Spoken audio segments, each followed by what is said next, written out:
Moi, tout ce qu'on est en train de dire, c'est connu déjà. C'est l'état des lieux. L'heure est à définir qu'est-ce qu'il faut maintenant pour changer. Sinon, tout ce qu'on a dit là, ça a toujours été dit depuis longtemps. Mais depuis ça, il y a eu une évolution, il faut le reconnaître.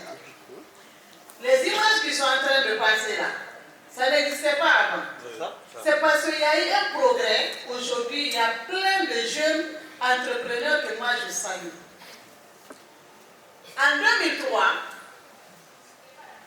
quand la CONAC se mettait en place, je vais juste vous dire comment il faut rapprocher l'administration de l'administré, comme Haïda l'a dit. Quand nous avons mis en place, peut-être il y en a qui sont là avec la CONAC, les trois enjeux autour desquels nous avons travaillé, c'est le pouvoir, comment on appelle ça? C'est la lutte contre les violences basées sur le genre, parce que c'est un frein, ça constitue un frein pour chaque acte, pour toutes les autres activités. C'est la participation des femmes au pouvoir et l'exercice de la citoyenneté.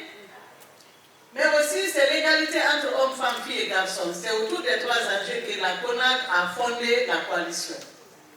Et la vision qu'on s'était fixée, on avait dit que d'ici 2025, et on a 2025, qu'il y a beaucoup de femmes entrepreneurs, qu'il y a beaucoup de structures qui luttent contre les violences, qu'il y a beaucoup de personnes qui parlent de la citoyenneté et de la paix dans le pays.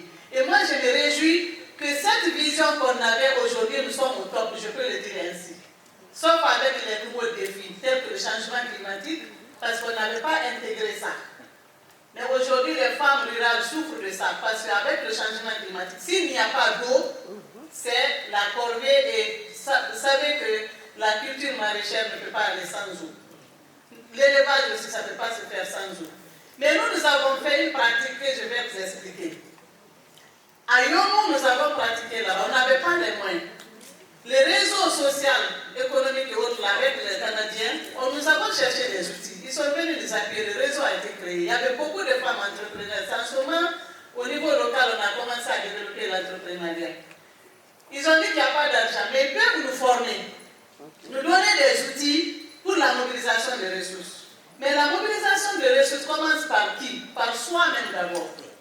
Il y a une ressource qu'il ne faut pas oublier, c'est sa personne. La personne même, la ressource humaine, c'est la ressource fondamentale. Les femmes ont ça. Ensuite, ils ont le courage. Parce qu'elles travaillent, elles soutiennent toujours. Mais comment faire en sorte qu'elles se mettent ensemble et produire l'économie, c'est-à-dire la ressource? C'est en ce moment la question de l'économie sociale et solidaire. Nous avons mis en place, en tenant compte de toutes les formations que nous avons sollicitées auprès de CECI. Le CECI est un outil pour nous en Guinée. Je ne cesserai de le dire. Donc, qu'est-ce qu'on a fait à Yomu? On est parti, les femmes ont dit qu'ils n'ont pas d'argent. Nous avons dit, on peut venir vous former. Comment faire? Mais nous n'avons pas d'argent à vous donner. Et comment est-ce qu'on peut faire pour que vous puissiez avoir votre propre économie, ce qu'on appelle l'économie sociale et solidaire? Ils ont dit, bon, j'ai dit, on a dit qu'il faut faire de l'économie sociale. Parce que toutes les femmes savent faire de l'économie sociale et solidaire. Sauf que l'argent là, on n'a jamais utilisé pour des bonnes choses. Quand on met les tontines, on attend la fin du mois. Si on a une activité, on verse tout là-bas. On ne met pas dans les activités qui nous apportent. Mais on mange. Donc, on a de l'argent, mais pas, comme on appelle ça, comme quand on va en formation, on dit il y a Kobiri, il y a Manankoui. Kobiri, c'est ce qu'on mange. Manankoui, c'est ce qu'on fructifie. Et généralement, les tontines là, c'est Kobiri, on mange, on ne fructifie pas. Et chaque mois, on est obligé de donner, parce que c'est la tontine. Donc, qu'est-ce qu'on a fait à Yomo? On a dit, chaque femme n'a qu'à donner quelque chose, mais en ne laissant personne derrière. Il y en a qui ont dit qu'ils peuvent donner 10 000, d'autres ont dit non. Finalement, c'est 500 francs. Ça dit celle qui ne pouvait rien donner. Elle a dit c'est 500, je peux donner. On a dit on va faire ça. C'est de l'économie sociale et solidaire. 500 par semaine. Chaque marché hebdomadaire, 500 francs. Ça fait 2000 francs par mois. Donc, on a mis les groupements, on les a mis ensemble. En 6 mois, ils ont sorti 6 millions. Les 6 millions-là, qu'est-ce qu'on a fait? Bon, qu'est-ce que vous pouvez faire avec les 6 millions? Celles qui sont en train de faire de l'huile, là, on leur a donné 2 millions. Ils sont partis dans la bouche chercher de l'huile et ils ont eu 10 bidons, je crois, et quelques avec ça, y compris le transport. Ceux qui peuvent faire l'étuvage de riz, ils ont acheté de riz paddy, ils ont étuvé, ça les a fait 500 kilos de riz net. Ils ont donné à une seule personne, au lieu de payer le transport de 3 personnes, 4 personnes pour venir, elles ont cotisé chacun pour donner, pour compléter le transport d'une personne, pour transporter ça à Conakry. Donc vous voyez déjà, si chacun devait venir avec sa marchandise, maintenant c'est une seule personne qui amène pour vendre pour tout le monde. Donc ils ont un gain. On est resté dans ça jusqu'à l'argent. À un moment, l'argent est parti à 36 millions. Parce qu'on avait tout fait. On n'a plus de l'argent, on n'a pas pu avoir de l'argent au niveau de la banque à zéro pour ni Crédit, ni les autres. Donc on a continué. Et finalement, les femmes avaient plus de moyens qu'elles achetaient. Elles aussi, elles ont dit qu'elles ne mèneront jamais l'argent à la banque. Donc ils ont fait 3 cantines. La petite cantine, on mettait l'argent dedans. La moyenne, on met la petite dans la moyenne et puis on met dans une autre. Mais chaque cantine a une personne qui détient la clé. Donc l'argent ne peut pas disparaître si les 3 n'ont pas ouvert. Finalement, ils ont eu tellement de l'argent, c'est la banque qui a couru vers elles pour venir solliciter qu'elles déposent leur compte là-bas. Elles ne voulaient pas. Nous sommes partis les prier, accepter, sinon c'est un voleur qui viendra prendre votre argent. Et aujourd'hui, les gens, comment on les appelle, ceux qui vont avec les camions, les locataires là. Finalement, c'est les femmes elles-mêmes qui transportaient, qui prenaient les camions, qui venaient au marché de Tanene. Elles sont là-bas, elles peuvent témoigner. C'est pour vous dire, sans nous, notre contribution propre là, ça ne peut pas aller. L'État peut mettre des systèmes, peut mettre des politiques, mais il n'y a pas d'argent pour financer. Donc, comment mettre ces politiques-là en valeur, c'est ce que nous devons faire. Et je sollicite que la prochaine édition soit à l'intérieur. Et que ce soit les femmes là, elles-mêmes viennent parler, qu'on ne parle pas à leur place. Elles viennent diriger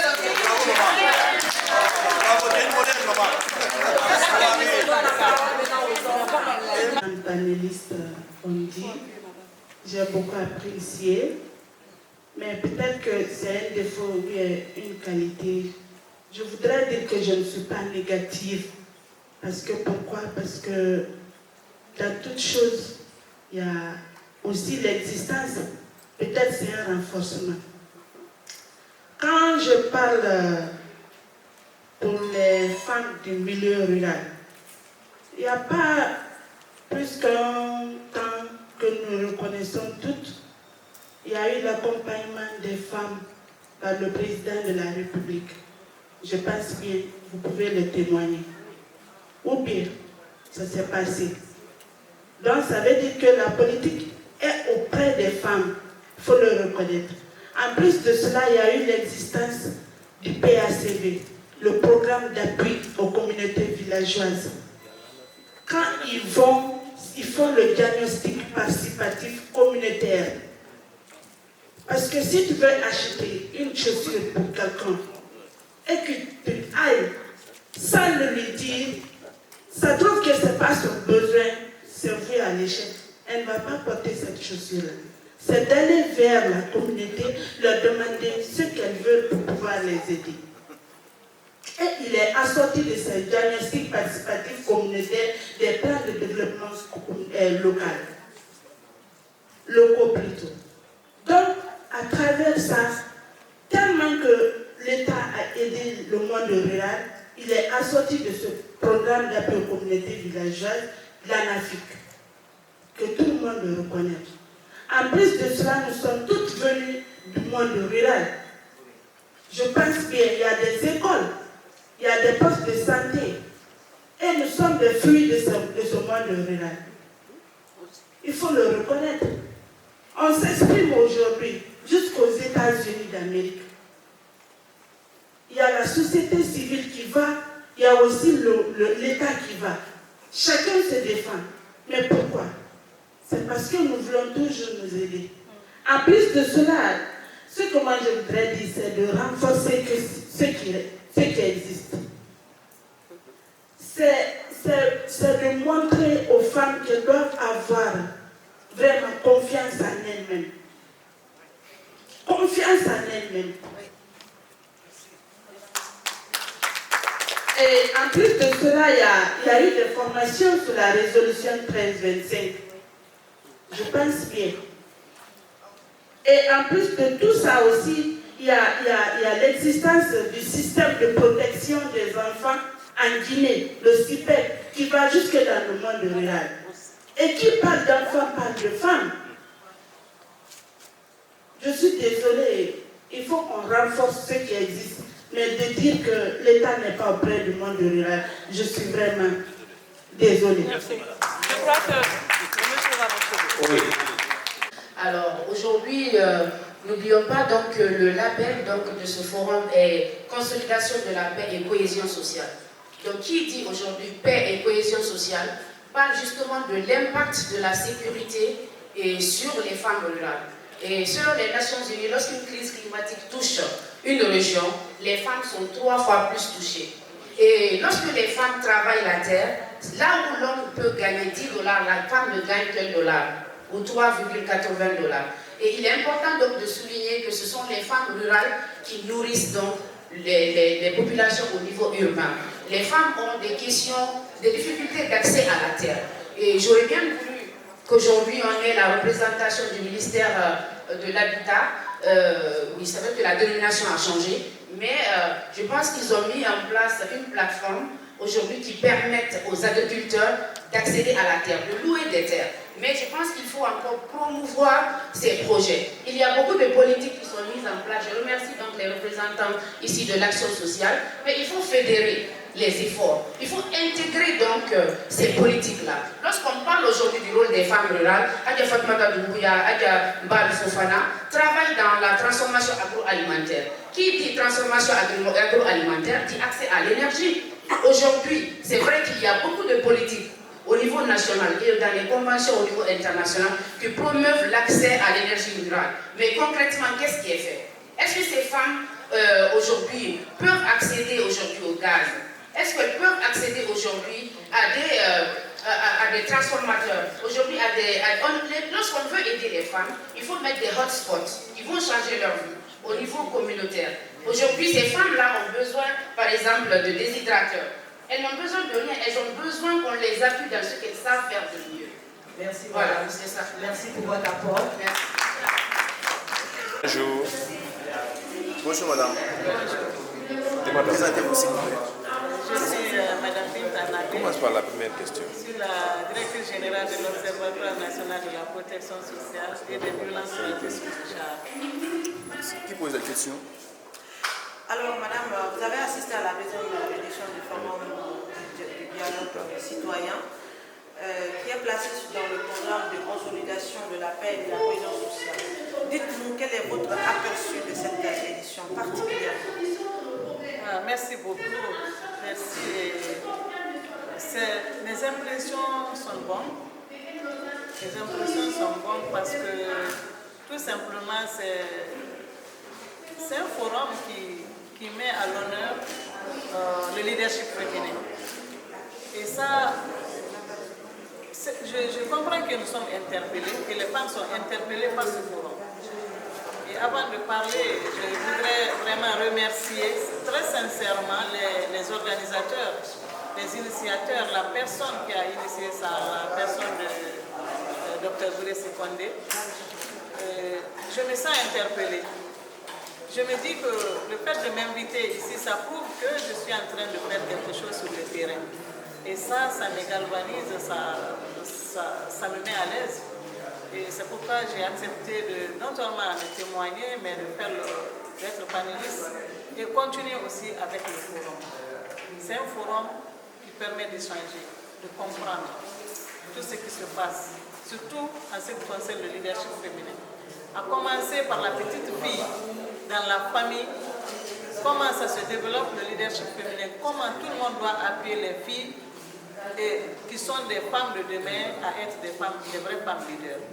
Donc le leadership est tel que le thème du leadership féminin, c'est quelque chose, moi je dis qu'on est avec, mais extérioriser, faire en sorte que ça soit réel et mettre en application, c'est ça le problème. Et ce forum nous a aidé à comprendre beaucoup de choses à travers les échanges, à travers les panélistes. Donc, je me dis, c'est une aubaine pour nous, pour les femmes guinéennes, d'avoir un espace, discuter ensemble, parler de nos problèmes, hors politique, hors toute autre sensibilité confondue, pour nous dire, on va parler rien que du leadership féminin. Je dis bravo et félicitations aux initiateurs de ce forum. Alors, qu'en pensez-vous pour la délocalisation de la prochaine édition? Je dis qu'il faut délocaliser parce que ceux pour lesquels nous parlons ne sont pas avec nous. On a parlé des femmes rurales aujourd'hui. On sait que les femmes représentent plus de la moitié des Guinéens. Et les 70% sont à l'intérieur du pays. Donc si on se met ici à l'hôtel parler de ces femmes, je me dis, il faut délocaliser. Il ne faut pas tout faire à Conakry. Les prochaines éditions, allons à l'intérieur, allons écouter, comme quelqu'un le disait, les vrais gens, les vraies femmes. Parce que nous qui sommes à Conakry, nous sommes dans les bureaux. Nous ne sommes pas dans la boue. Pendant qu'on parle là, il y en a qui sont dans la boue, en train de s'aimer ou bien en train de desserver ce qu'ils font là-bas comme culture. Et nous sommes là. Et après, elles nous transforment ça ici pour nous nourrir. Donc, quoi qu'on parle, quoi qu'on dise, on ne peut pas exprimer ce qu'elles ressentent réellement. C'est pourquoi je veux que les prochaines fois, qu'on aille vers elles, qu'on les écoute, parce qu'il ne suffit pas d'être intellectuel pour être leader. Il y a des femmes leaders. Chaque femme à l'intérieur est leader dans ce qu'elle fait, quand bien même elles n'ont pas été à l'école. Donc pour ça, si on délocalise, on aura les vrais problèmes, mais aussi auxquels elles sont confrontées, mais aussi les vraies solutions, on va les définir avec elles. On va faire le diagnostic avec elles. Elles vont nous dire qu'est-ce qu'elles peuvent faire et qu'est-ce qu'elles doivent faire. Et ensemble, on va trouver des solutions pour les aider.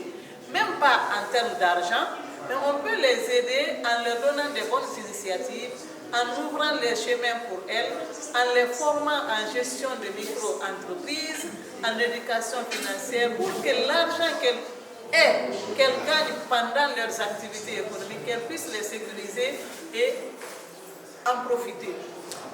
Merci beaucoup, madame. Merci.